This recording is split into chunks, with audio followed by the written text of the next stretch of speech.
Seconda corsa dal Savio e la seconda manche di questo Super Frustino Tommaso Grassi Award 2026. Non corre con l'1 Grozer e non corre con il 7 George del Sile, rimangono per cui in 8. Punti di consolazione a Roberto Ruvolo e Luciano Messineo. Macchina in movimento al 2 Giusvalla Roberto Vecchione, 3 Gesskampf Maurizio Cheli, 4 Gilmar Di Ruggi Marco Volpato, 5 Gangster Zan Lorenzo Baldi, 6 Jimmy Xin Manuel Pistone. In seconda fila 8 Giacinto Pax Andrea Farolfi, 9 Gattopardo Baldo Marco Stefani, 10 Garin Lubi Santo Mollo. Allenamento completato sulla curva di sinistra, non tocca l'ala Giusvalla che cerca di arrivare lanciata, macchina che prende velocità. Partiti con proprio Giusvalla che la prende in maniera giusta, prova a rimanere davanti dall'attacco di Gangster Zan e di Gilmar Di Ruggi. Si imbocca la prima curva con l'errore da parte di Gangster Zan, al comando Giusvalla, ha sbagliato anche Gattopardo Baldo.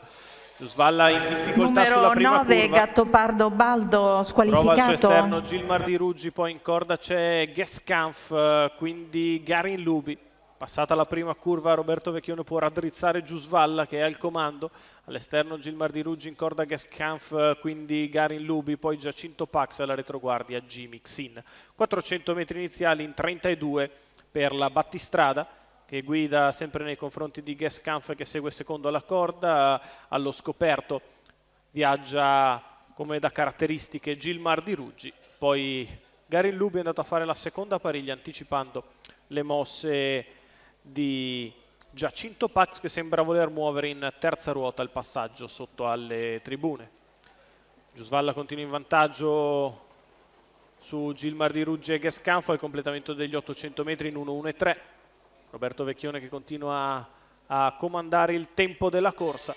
Alle sue spalle sempre Gesskampf, di fuori Gilmar Di Ruggi, poi la mossa numero 6 Jimmy Xin squalificato. Che si marcano un po' e così lo schema rimane sempre lo stesso, 1:16,7 il primo chilometro con Giusvalla sempre al comando. La mossa ora decisa da parte di Garin Lubi che viene in terza ruota per aggirare Gilmar Di Ruggi. A contatto in corda c'è sempre Gesskampf, stenta un po' a ingambarsi per il momento Giacinto Pax, 14,9 di là, Giusvalla è in vantaggio nei confronti di Garin Lubi. Giacinto Pax che trova ora la pedalata migliore, si avvicina ai primi, poi Gesskampf che ha perso qualche battuta sulla curva quando siamo all'ingresso dell'addirittura d'arrivo e Giusvalla è sotto la minaccia di Giacinto Pax, si butta in corda Garin Lubi, insiste Giacinto Pax all'attacco di Giusvalla, l'errore di Giacinto Pax che lascia Giusvalla facile vincitrice.